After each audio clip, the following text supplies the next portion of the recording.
ગુજરાતની અંદર સ્થાનિક સ્વરાજ્યની ચૂંટણી દરમિયાન અત્યારે મતદાન થઈ રહ્યું છે અને આ સમય દરમિયાન ગોંડલથી સમાચાર સામે આવ્યા કે જ્યાં જાડેજા પરિવાર દ્વારા મતદાન કરવામાં આવ્યું છે, પરંતુ આપણે આમની પહેલા પણ જોયું હતું કે જ્યારે પ્રચાર પડઘમ શાંત થયા હતા ત્યારે પણ જયરાજસિંહ જાડેજા છે એમના દ્વારા જેટલા પણ વિરોધીઓ છે એમને જવાબ આપવામાં આવ્યો હતો। આજે તેમણે શું કહ્યું છે તેમની ચર્ચા કરીએ।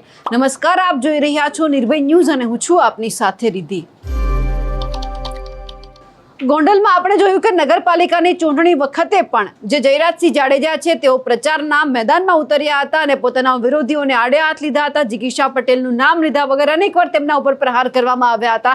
જ્યારે આજે જાડેજા પરિવાર દ્વારા મતદાન કરવામાં આવ્યું છે, એટલે કે ગણેશ ગોંડલ, જયરાજસિંહ જાડેજા અને ધારાસભ્ય ગીતાબા જાડેજા છે સહપરિવાર સાથે મતદાન કરવા માટે પહોંચ્યા હતા અને આ બધાની વચ્ચે તેઓ શું કહી રહ્યા છે સૌથી પહેલા એ સાંભળીએ। શુભેચ્છા પાઠવું છું કે શરૂઆતની 2 કલાકની અંદર મતદાનનો મને ઉત્સાહ જોવા મળ્યો છે। સાથોસાથ અમે બધી જ બેઠકો ઉપર ભારતીય જનતા પાર્ટીના ઉમેદવારનો વિજય થવાનો નિશ્ચિત છે।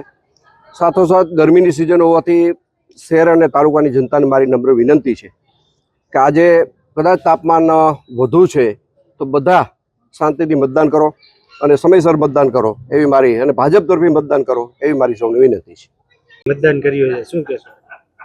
આજે સ્થાનિક સ્વરાજ્યની ચૂંટણીમાં ગોંડલમાં શાંતિપૂર્વક મતદાન થઈ રહ્યું છે અને દરેક મતદારોને અપીલ કરું છું કે દરેક મતદારો આ ચૂંટણીનું પર્વ છે એટલે દરેકે મતદાન કરવું એ નૈતિક ફરજ બને છે। તો દરેક મતદારો મતદાન કરે વધુમાં વધુ અને કોઈ મતદાર મતથી વંચિત ન રહે એવી સમગ્ર જનતાને મારી અપીલ છે। આજરોજ વિજયના વિશ્વાસ સાથે મેં મતદાન કર્યું છે।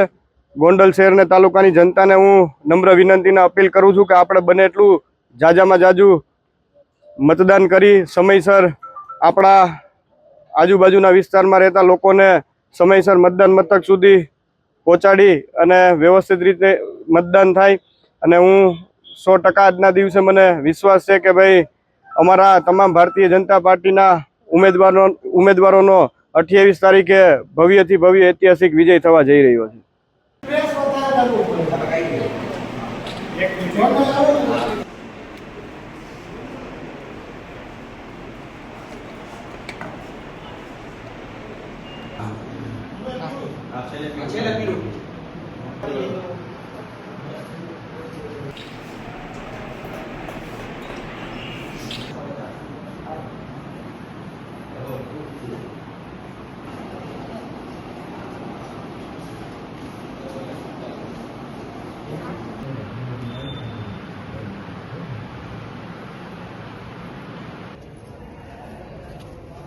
જાડેજા પરિવારે મતદાન કર્યું છે અને જે વાત કહેવામાં આવી છે તેમને લઈ આપ શું માનો છો કમેન્ટ કરીને ચોક્કસથી જણાવજો। સાથે જ અમારી નિર્ભય ન્યૂઝ ચેનલને લાઇક, શેર અને સબસ્ક્રાઇબ કરવાનું ભૂલશો નહીં। નમસ્કાર।